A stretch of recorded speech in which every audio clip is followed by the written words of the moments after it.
Galera, então tá aqui o Fabiano. Ele me lembrou, desculpa.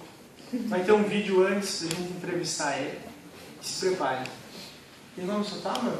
Esse vídeo é um vídeo que a gente achou ali, é bem legal. É um vídeo que é daqui de Curitiba. Então fala da nossa realidade, fala de nós, fala da nossa cidade, fala daqui. Então é um vídeo bem... Eu acho que você já viu, acho que você já conhece esse vídeo, mas a gente queria passar ele. Essa semana, uma foto publicada na internet deu o que falar. Era a imagem de um jovem alto, de olhos claros, boa aparência e morador de rua. Pois é, e por incrível que pareça, Paulo Rafael tem família, amigos e um passado de modelo fotográfico. Saiba o que levou esse jovem do glamour das passarelas à vida nas ruas. Levanta! Tá. Um jovem transtornado. Tá todo mundo errado, gente. Vamos dizer assim. Um restante agressivo. Cala a boca, mão! Filma ele. Filma ele! Ei! Com um cigarro e uma garrafa de cerveja na mão. Este é Rafael Nunes, de 30 anos, o mendigo modelo que ficou famoso na internet. Encontramos Rafael vagando pela noite de Curitiba. Rafael veste a mesma blusa azul e o moletom claro que usava quando foi fotografado.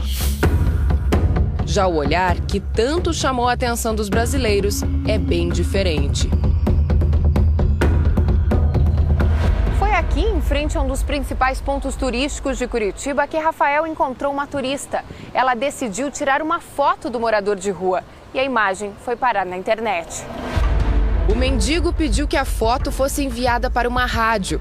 A turista botou a imagem na rede social. Se Rafael queria ficar famoso, conseguiu. A foto foi publicada em mais de 50 mil páginas pessoais. E logo virou notícia.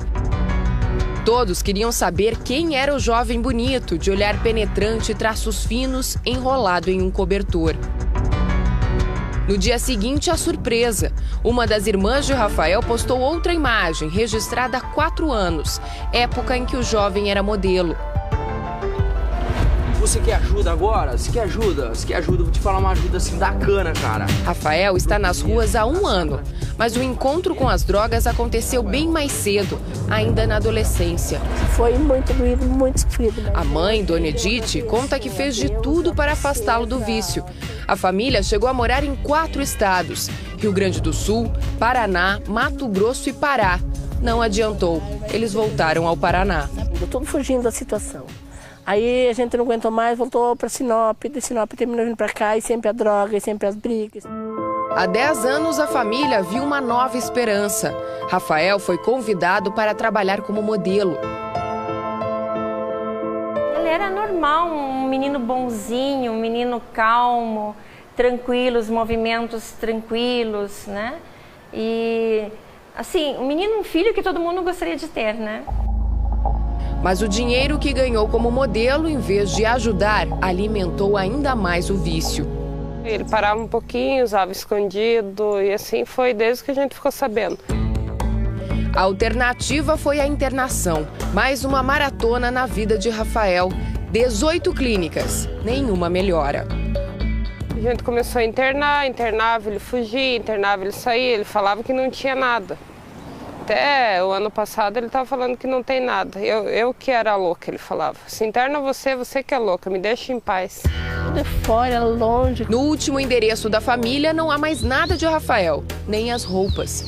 Tudo aos poucos foi sendo levado, trocado ou vendido para conseguir dinheiro para as drogas. A única coisa que sobrou do Rafael neste local são as lembranças. O pai, que é cego, não se convencia que o filho tinha ido embora de vez. A gente ficava assim, né?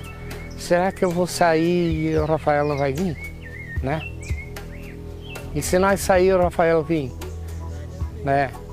Direto isso aí. Os domingos, então a gente assava uma carne e tal, né? E já eu sempre dizia, ó, deixa um pedaço de carne aí, deixa uma maionese pro Rafael. A mãe chegou a pensar no pior. Esse ano que ele esteve fora, eu fui 3 vezes no IML. Você deitar na cama, você tapar, tem uma coberta quentinha para você e saber que um filho está na rua, passando frio. O encontro de nossa equipe com Rafael foi quinta-feira numa região do centro de Curitiba, conhecida como ponto de tráfico e consumo de drogas. Foi impossível estabelecer um diálogo com ele. Não, tranquilo. Cara, olha o tamanho desse baralho aqui, cara. Se você encostar no teu peito, guarda no teu coração. Tenta falar da família. Nasci, meus pais me criaram, me preconizaram com uma educação. Mas logo se perde. Se fecharam há muito tempo atrás, há 200 e poucos anos, se fecharam pra pelhar com o restante da família. Cala a boca, mano! Mauro Mendonça Milho, dono da Farc. Eu com 13 anos de idade, eu já caí lá pra dentro, cara. Meu pai era delegado da subtenente da ABI. O vô do Capitão Nascimento mandou matar meu pai. Mataram meu irmão, sequestraram minha irmã. Num momento é vítima, em outro assassino. Eu matei 206.723 pessoas. Você era modelo? Matei o São Bilado, matei o Guilherme Você, matei... E no final, ameaça o repórter. Eu quero mais que você dentro do carro, você vai embora. Mas desculpa, eu racho com uma 762 no corpo, entendeu? E sai andando.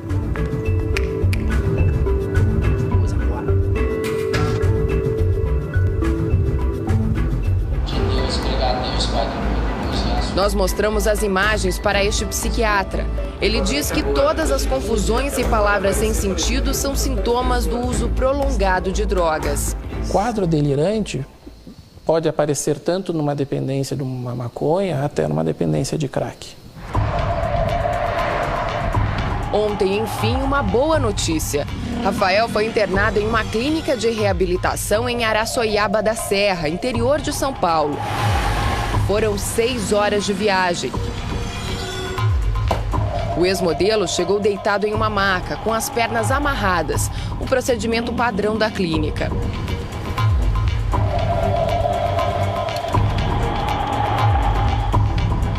Rafael entrou em uma sala e permaneceu alguns minutos com a cabeça encostada na mesa. O pedido de internação foi feito pela irmã Fabiana e a clínica concordou em oferecer o tratamento de graça. A irmã me relatou que fazia 1 ano que ele estava na rua, né? E que durante esse 1 ano eles sempre iam atrás dele e ele sempre se esquivava da família, que ele estava com problema de rebeldia com a família. Aconteceu de tudo já. A irmã Fabiana estava junto com os médicos quando o Rafael foi resgatado das ruas em Curitiba. Ele falou, posso te dar um abraço? Falei, pode. Mas não sei se ele me reconheceu também, sabe? Aí me deu um abraço, ele estava todo sujo, todo molhado, estava descalço, estava com o olho vermelho, assim, tinha usado droga, né? Ele estava no estado de intoxicação muito grande, né? Mas não com agressividade, né? O desafio é grande. Rafael pode ficar internado por até 8 meses. Uma história que se repete, mas a família insiste e acredita. Dessa vez, Rafael larga as drogas e a vida nas ruas. Eu vou conseguir reunir todos os filhos juntos, sentar ao redor da mesa para fazer a refeição. É o seu sonho? É o meu sonho. Hoje a gente chora um pouco mais de feliz por ele não estar na rua, né?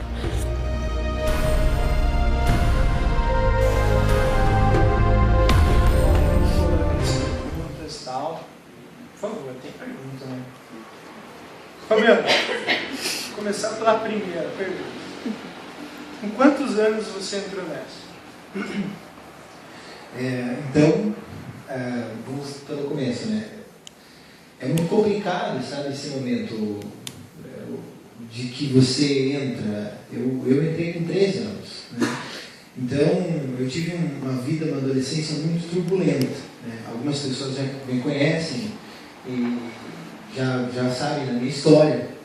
Eu acho muito legal esse vídeo porque ele retrata bem a história de uma pessoa que está nessa situação. E para mim, esse cara, só Deus na vida dele. Até mesmo porque a estatística diz que a cada 7 de cada 10, somente 7 eles voltam.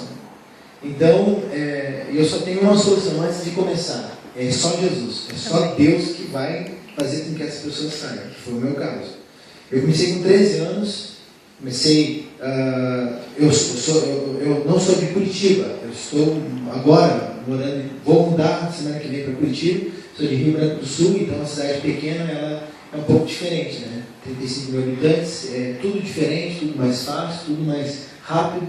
E com 13 anos de idade eu comecei a cheirar cola, né? Sapateiro, e comecei a me aprofundar nessa droga, comecei a ir para a cola, e com 13, 14 anos eu já estava fumando maconha.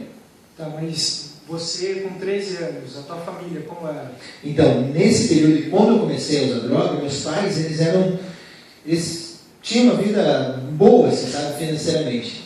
Aí quando eu comecei a usar droga, meus pais não sabiam o que fazer. Aí o meu pai, ele teve uma crise, assim, e ele me expulsou de casa. Né? Isso depois de um tempo, né? Eu estava com 13, 14 anos, eu já estava usando maconha, mas estava muito feio mesmo. Com 14 para 15 anos, ele me expulsou de casa. Né?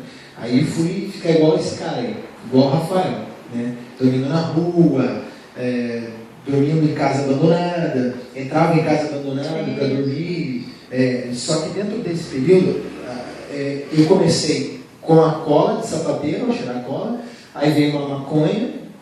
Depois disso, como eu já estava naquela vida, eu já estava naquela situação precária, e cada dia eu ia mais pro fundo, eu comecei a usar cocaína, né? Então... Tá, mas uma pergunta. Os teus pais, você falou que ele tinha uma vida boa. Sim. Tranquilo. Então, por quê? Eu acho que a maioria deve estar pensando isso. Se você tem uma vida boa, um moleque de 13 anos, começa a cheirar cola, por que delega? Não, na verdade, assim, é triste, né? Tudo tem, assim, meus pais tinham uma vida boa, mas eu não tinha uma vida boa. Eu não tinha muito relacionamento com eles, sabe? Então, isso me levou a ter uma crise também. Tudo pela questão da curiosidade, só que também as minhas amizades, né? Eu tinha muito amigo que usava com 14 anos, com 13 anos, com 15 anos, eu com 13 para 14, e eles mais velhos.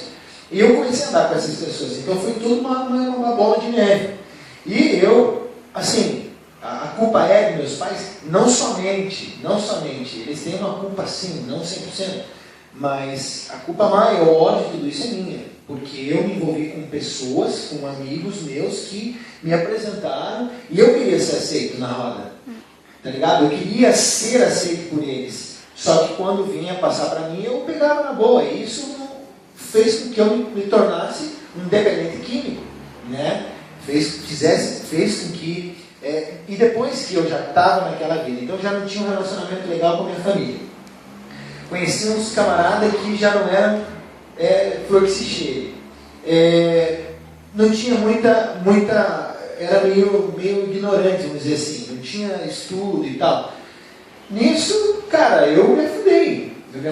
Fui do fundo do poço, né? Tanto é que com 15 anos de idade eu já estava viciado em cocaína e já estava traficando ao mesmo tempo. Então vamos por partes. Você pegou, começou a usar cola e foi indo para as drogas, foi morar na rua. Na rua, você simplesmente ficava dormindo ou o que você fazia? Não, na rua aí você é da rua, né? Aí você faz o que a rua te permite fazer. Tudo, né? Como eu não morava com meus pais, e era assim, eu morava com meus pais e não morava, porque ele ficava com muito dó, me chamava, eu voltava e tal. Aí quando eu estava na rua, quando ele não me expulsava, quando eu fugia de casa, eu precisava comer, né, cara? Precisava ter dinheiro para comer, precisava, enfim, eu precisava de grana. Aí eu não tinha grana, e eu estava na rua, o que eu ia fazer? Eu ia roubar, né? Só que aí, assim, eu estava morrendo de fome. Eu roubava, ganhava muita grana, muito dinheiro. Só que com isso, em vez de eu comer, eu usava droga. Porque era mais forte que a minha fome. A vontade E isso não tinha entrado no crack ainda, né? Então eu estava só na cocaína. Então eu cheirava muita cocaína, né? A ponto de me dar 2 overdoses na mesma noite, né? Eu quase morri, quase perdi minha vida, travou minha língua, eu dei um desespero, os caras tiveram que me socorrer e tal. Aí me deu uma overdose e tal. Aí eu tinha muita droga naquele dia, eu tinha muita grana. E aí eu falei, não, eu vou perder tudo, os caras vão me levar. Aí eu falei, não, eu tenho que cheirar também, e isso me deu a segunda overdose. E eu quase morri. E você, quando você usava droga, você foi simplesmente só um usuário ou você se tornou um traficante também? Com 15 anos eu já estava traficando cocaína, em Rio Branco. 15, 16 anos, só que daí essa vida não é uma vida somente de droga, né? Aí essa vida ela te leva para um nível maior, vamos dizer assim. O nível de droga é um estágio da sua vida. Que você precisa de grana, que você precisa de dinheiro para você ter as suas necessidades. Roupa eu não tinha nenhuma minha. Minha roupa não era nada meu. Era tudo dos vizinhos, tudo das lojas, era tudo de todo mundo, menos meu. Porque eu não tinha nada. Eu não comprava nada. Eu tinha muita grana, mas não comprava nada. Só que daí chegou um certo momento da minha vida que eu tive que fazer o quê? Roubar a galinha do vizinho não dava mais certo. Tá ligado? Não dava mais para mim. Aí eu tive que ir para coisa mais pesada. Eu tive que começar a fazer assalto daí. Aí era armado, já estava com revólver, já saía maquinado. Eu vinha para Curitiba, em Curitiba já eu precisava da droga. Só que meu pai é uma pessoa muito bem conceituada em Rio Branco, porque ele era político. E aí o que acontecia? Meu pai, né, ouvia falar. E aí, quando eu entrei no mundo do crime, que foi derivado da droga, eu comecei a ver coisa pesada. Comecei a fazer assalto aqui em Curitiba. Vinha em Curitiba, pegava táxi, pá, metia o canhão na cabeça dos caras. Isso tudo moleque? Tudo moleque, com 15, 16 anos. Então, eu tive uma adolescência. A minha filha vai fazer 14 anos agora, mês de semana que vem, dia sábado. E eu tenho um filho que vai fazer 18 em junho. Menos com a idade da minha filha. Com a idade do filho do Nilson, de 14 anos. Então, eu fui muito precoce em tudo na minha vida. Só que eu olhava meu pai, tinha uma casa, e nós tínhamos uma casa, assim, morava no morro, assim, e tal, daí ele mudou, ele era pobre, ele ficou rico de tanto trabalhar. E aí foi lá e construiu uma casona massa, assim, tá ligado? Muito bonita e tal. E eu estava na rua. E nesse momento que eu estava na rua, que ele tinha me expulsado, ou eu tinha saído, porque foi várias vezes assim, eu subia na casa do meu irmão, que meu irmão ficou morando lá, meu irmão mais velho, e o meu irmão não deixava eu entrar. Aí dava para ver a casa dele embaixo, assim, longe, só que era um prédio alto, 3 andares, e eu estava no morro. E eu via a casa dele assim e falava, meu Deus, e eu estava dormindo embaixo da casa. Tá ligado? Embaixo não é nem um só, não é nem um porão. É aquelas casas que é feita no morro. Que é feita assim, daí tem um tijolo e tal. E aí eu não tinha que dormir onde, cara? Me molhar, eu colocava uns papelões ali e eu ia dormir lá. Aí tinha um cachorro que era do meu irmão, e o cachorro ia dormir comigo. Eu ia lá, no banheiro. Aí eu fumava um, ele fumava um também, ele dava pro cachorro fumar. E nisso olhava a casa do meu pai. E eu falava assim, meu pai tem tudo, e eu não tenho nada. Tinha um cachorro. Tinha um cachorro, né? Tinha os papelões pra mim.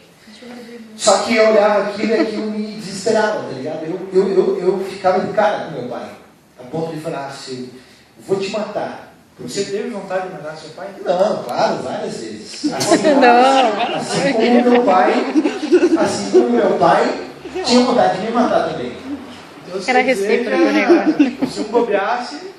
Era assim, o meu relacionamento com meu pai, ele começou a ficar complicado depois das drogas. Porque quando eu estava em casa, que eu saía e voltava, teve um momento da minha vida que eu fui preso 2 vezes no mesmo dia. Só que eu era de menor, então eu não ficava preso. Galera, preso 2 vezes no mesmo dia.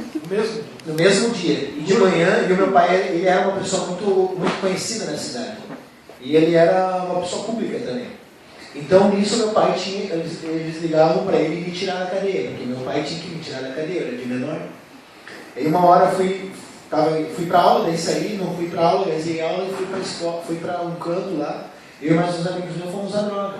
Nisso a polícia chegou e nos prendeu, saí meio-dia da cadeia. 11 horas da noite, eu fui preso de novo, pelo mesmo policial. Aí apanhei da polícia, apanhei do meu pai. E E aí teve um momento que o meu pai chegou e falou assim, eu vou te levar preso. Meu pai me levou para uma delegacia e falou, ó, prenda esse vagabundo, porque ele, se vocês não prenderem, eu vou matar ele. Aí a polícia, como é que eu vou prender ele? Ele não fez nada. Eu não posso prender ele, ele não tem flagrante nenhum. Aí ele pegou, me levou para uma outra cidade, que era o delegado amigo dele, e falou, delegado, doutor, prenda ele, porque se ele falou um monte e tal. Aí o delegado, amigo do meu pai, tudo político e tal, me prendeu, me deixou 2 dias lá. E aí isso me revoltava. E aí eu queria matar ele. Aí, assim, totalmente, tudo isso que eu estou falando, em detrimento da droga. Né? Em um momento da minha vida, eu cheguei a cheirar tanto, eu e um colega meu, que eu fiquei muito alucinado e aquilo já não fazia mais parte, porque eu não conseguia mais, eu queria mais que aquilo. Então o jovem ele é muito intenso, né? O jovem é muito intenso. A Bíblia diz que o jovem é muito forte, né? Que sobre o jovem tem uma força que não tem em outro lugar. E eu tinha uma força, só que eu pegava toda essa força que eu tinha e levava para o mal. E aí, nesse momento, que eu conheci o crack também, né? Então, eu comecei a usar o crack. E aí, com esse outro colega meu, que eu sempre usava droga com ele, que também era traficante. Só que antes disso, eu comecei a usar uma droga mais pesada, que era o BAC, que se chama, né? Que os caras dão BAC direto na veia, né? É aí que vem a AIDS, as doenças que a galera pega. E nesse momento, André, eu estava muito alucinado, assim, a ponto de falar, não é suficiente isso. Eu quero mais. E quase morri com mais uma overdose. Então, eu estava morrendo, só que eu não estava percebendo. E eu queria sair daquilo, só que eu não tinha como. A sociedade me desprezava. Eu não era aceito por ninguém, nem pela minha família. Tem uma história, né, com a Emiliane, com a minha esposa, que na época eu comecei a namorar com ela e tal, que me deu maior força e tal. Só que é muito mais forte, cara. É anormal. É uma força que você não consegue controlar. Você tentou buscar sair de... Nunca. Sempre gostou daquela vida? Eu sempre curti, eu sempre gostei. Muito louco. É muito vida louca. Eu curti a vida louca. Até que um dia eu me deparei com uma situação, eu era muito briguento, eu era muito violento, eu andava armado, andava com 2 revólveres, eu tinha gangue, Rio Branco, eu pagava, eu dava dinheiro, eu dava droga para os caras, e os caras eram meus camaradas, tá ligado? Os caras eram meus chegados, né? Me protegiam. E aí, cara, eu teve uma época que eu estava sozinho, eu estava brigando, com o diabo no couro, né? Como diz o outro, estava com o diabo no couro. E aí, cara, eu não via possibilidades na minha vida. Eu não via possibilidades, eu não via. Eu olhava e falava, eu vou morrer nesse lixo. Você já estava com quantos anos? Com 17. 17 anos. Jesus. Minha filha já tinha nascido já. Então eu tinha recém-nascido a Nicole. Então você já estava com a Emiliane? Já estava. Ela sofreu um monte, porque ela não era assim. Né? Ela era de cultura diferente. Tem uma família, fazia pré-vestibular, estava fazendo cursinho para direito. Então, estragar, talvez queria estragar a vida. É mais ou menos isso que acontece. Não só a vida. Ali, esse vídeo, ele retrata bem os pais, os amigos, a família, as pessoas que estão próximas de você. Não é só o usuário, o dependente que sofre. É as pessoas, muito mais as pessoas que estão lá, porque não vê uma solução. E com 17 anos eu fui numa festa, e nessa festa a gente bebeu muito, eu cheirei todos, fumei todos, e bebi demais, e nesse momento eu briguei lá e tomei uma facada. Tomei uma facada aqui assim, mais ou menos. Só que isso foi no sábado, né?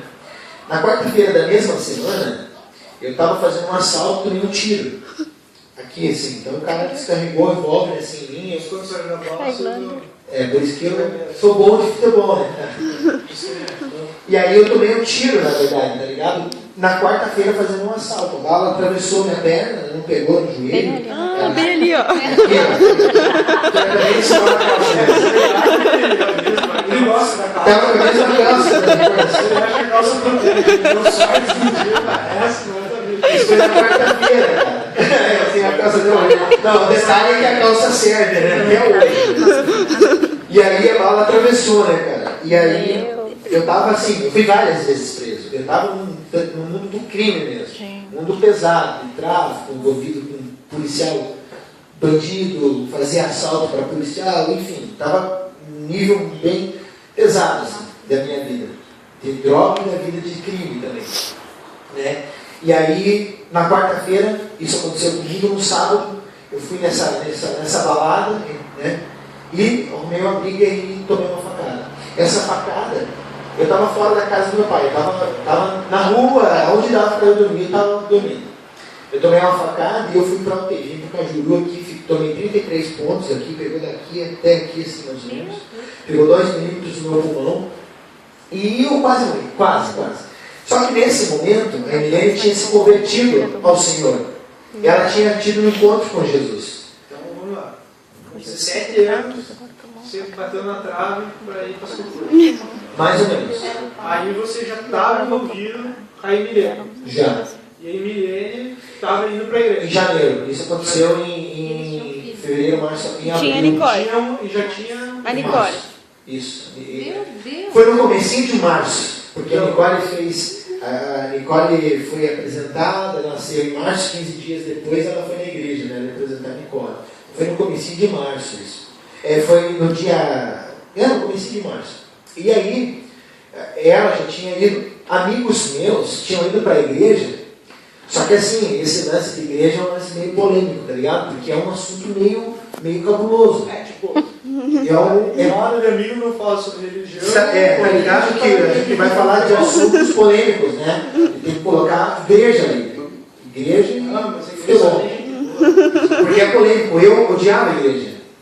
Os meus avós, eu acredito que as orações dele, com certeza, do meu avô, da minha avó, eles eram cristãos, eles eram da Assembleia de Deus. Eu nunca entrei numa igreja. Eu não conhecia Deus. Eu não sabia quem era Jesus. Jesus perguntava, o que você é? Eu sou católico, né?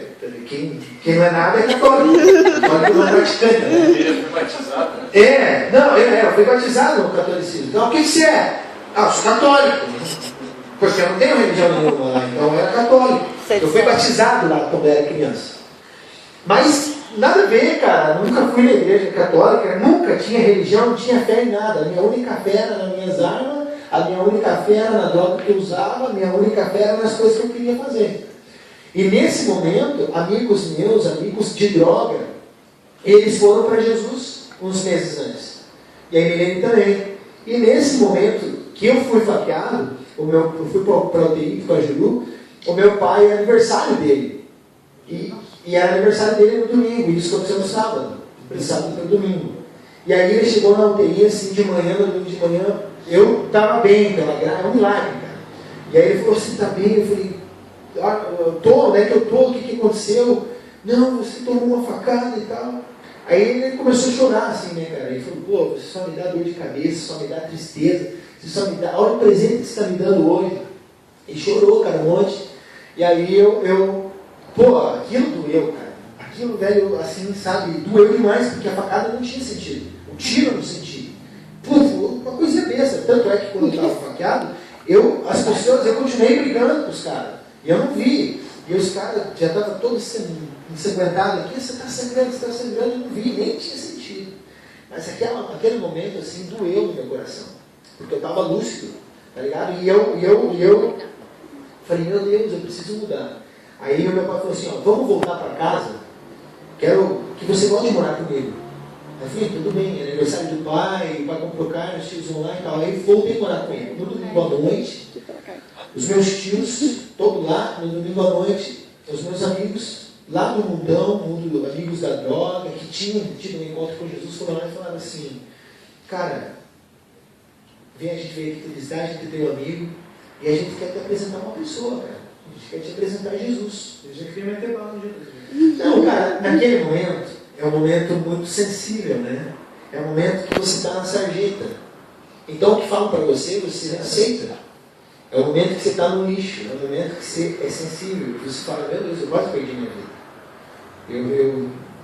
Eu perdi tudo. Eu tinha parado de estudar, abandonado de estudo, nunca trabalhei. Até a sexta série.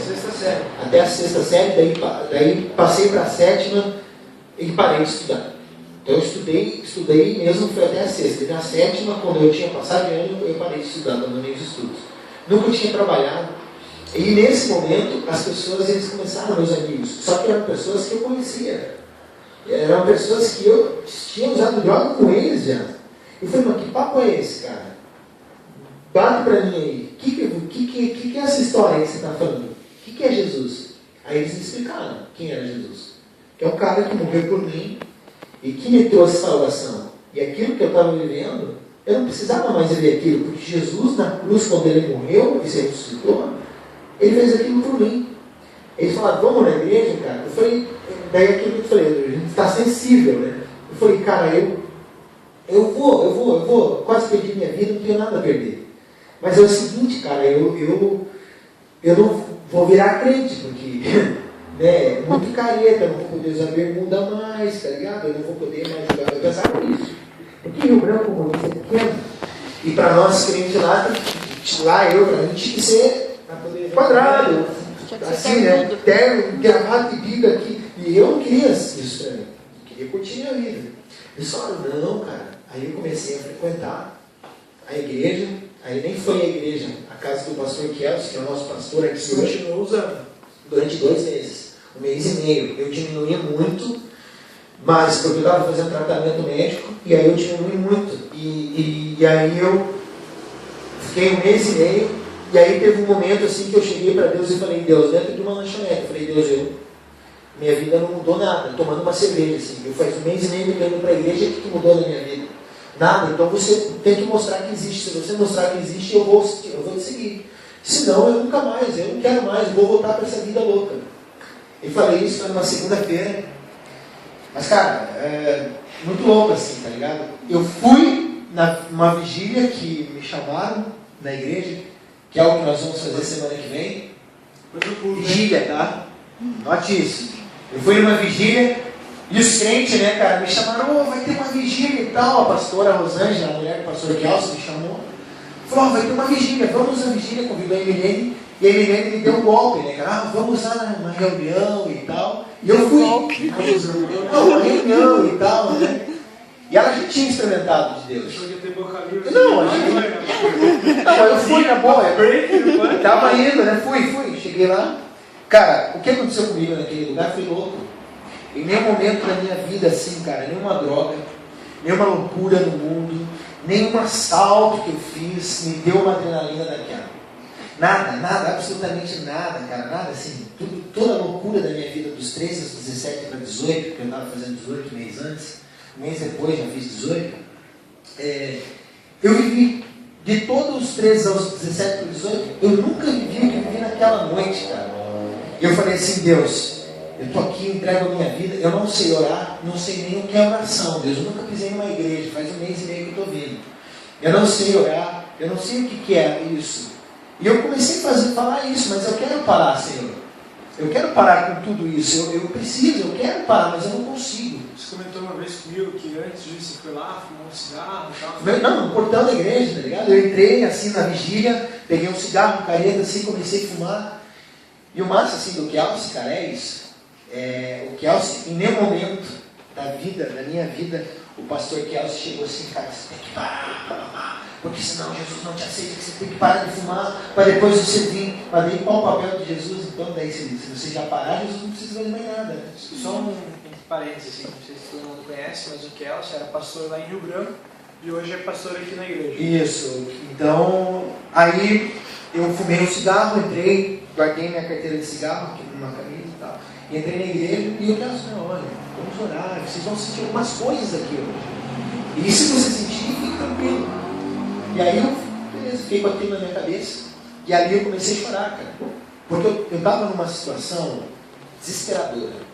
Eu estava numa situação horrível. Estava numa situação que eu não conseguia mais nada, cara. Eu não conseguia mais nada. E eu falei, Deus, eu preciso de você. Ajoelhado, chorando, me humilhando para Ele. E aí, cara, veio um negócio que tomou conta da minha vida. E foi esse momento, assim, que o Espírito Santo, o meu amigo Espírito Santo, cara, me tomou de uma forma impressionante. E eu nunca mais... Ninguém olhava por você. Ninguém. A sensação que eu tive foi essa. Eu fiquei de joelho, tinha uma galera assim, que nem nós, assim, e eu esqueci de todo mundo, cara. Eu esqueci de quem estava. Eu esqueci, naquele momento não teve vergonha, naquele momento não tive medo, naquele momento não tive nada, cara. Naquele momento eu tive só o meu joelho dobrado, falando, Deus, eu quero parar. Mas eu não consigo, me ajude, Senhor. E nesse momento, cara, era meia-noite. E eu comecei a chorar. E algo veio em mim, e hoje eu sei que é o Espírito Santo. E arrancou tudo, André. Tudo que eu tinha, cara, de vício. E a sensação que eu tive foi essa. Cara, qual que é a sensação de você fumar um cigarro? Eu não conseguia sentir o gosto do cigarro. Cara, foi um delete. A Bíblia diz que o primeiro milagre de Jesus foi transformar água em vinho. Na minha vida aconteceu isso. Foi transformado em vinho, água em vinho. Nesse dia. Eu levantei do chão, era mais ou menos umas 3h30, 4 horas da manhã. Quanto tempo você ficou ali? Umas 4 horas. Eu fiquei ali, chorando. E um negócio que eu nunca tinha sentido. Foi 4 de junho de 1999. Até hoje, eu nunca mais coloquei um cigarro na minha boca. Amém. Nada, cara. Eu nunca tive uma recaída. Eu nunca tive vontade. Tá ligado? Eu nunca tive. A minha vida mudou. O Fabiano morreu e nasceu de novo outro Fabiano, no ano de 99. Então vai fazer 14 anos, eu não estou perdido. E a partir dali, Deus se transformou, Deus perdeu a vontade, você não fumou mais, você não se drogou mais. Mas o que mais Deus fez? Ele simplesmente tirou a vontade e falou, e agora? Cara, essa pergunta é muito boa. Eu estudo. E aí, o que aconteceu? Quem é você hoje? O que começou a partir dali? Essa pergunta é muito boa. Eu não vou ter tempo, né, para responder tudo, né, porque senão a galera não... Mas, cara, a minha vida, Deus não só me tirou das drogas, né? Ele me tirou não só das drogas, mas Ele me restituiu meu pai, relacionamento com meu pai, relacionamento com a sociedade. Eu voltei a estudar depois de alguns anos. Comecei a trabalhar de porteiro na minha vida. Todo dia ia trabalhar numa portaria. Semana passada, né, Deus, quem estava aqui, Deus me moveu a isso, a contar isso, você estava aqui. E Deus restituiu não só as drogas, não só isso que a droga me roubou, mas Ele restituiu a minha vida, cara. Tudo. Meu relacionamento com meu pai, quando eu era pequenininho, eu falava, pai, te amo. E lembro que eu deitava no colo dele e deitava na cama dele. E coisa que eu nunca mais pude fazer, porque o diabo tinha me roubado isso. O mundo, as drogas me roubaram isso. Só que quando eu tive um encontro com Jesus, até isso Ele restituiu. A ponto de eu querer matar meu pai querer me matar, eu chegar depois de algum tempo e falar, pai, eu te amo, abraçar meu pai. E ele faleceu em 2008, e a gente teve anos de restituição, de relacionamento. Tanto é que ele falava assim, esse é o melhor filho que eu tenho. Era o pior filho. Esse é o meu melhor filho. Esse é o meu melhor filho, porque eu era o único filho que fazia isso com ele. Que abraçava, que beijava e que falava que amava ele. E aí ele começou a fazer isso comigo. Filho, eu te amo. Filho, vem aqui, cadê meu beijo? Então isso foi maravilhoso na minha vida. E aí eu comecei a estudar, voltei a estudar, comecei a trabalhar de porteiro. E daí fui. Eu tinha perdido tudo. Hoje eu sou pastor de jovens, né? Sou pastor desse povo aqui, dos meus jovens, dos meus não, dele. Eu não tenho nada. Deus só me colocou para cuidar de um povo. E hoje eu sou pastor de jovens, eu e minha esposa. Hoje eu sou bancário, trabalho em um banco, trabalho no maior banco do mundo, que é o HSBC. Eu sou gerente lá dentro. Então eu costumo dizer assim, cara, que Deus faz o maior milagre. É tirar um cara dessa vida, que você olhava para um jovem daquele ali, numa coberta na rua, e você falava assim, esse vai morrer amanhã, esse não vai amanhecer vivo. Esse não vai amanhecer vivo. E Deus tira dessa vida, salva, restitui o nosso casamento, o nosso relacionamento, meu filho, minha filha, e coloca para trabalhar no banco, comecei como porteiro, tenho uma vida, tenho uma carreira, tenho uma faculdade, uma pós-graduação, tenho um MBA executivo de gestão de empresa, cara, tenho minha família que eu amo maravilhosamente, tenho tudo, cara. Mas tudo isso foi por causa de uma pessoa, chamada Jesus. Amém. Esse cara...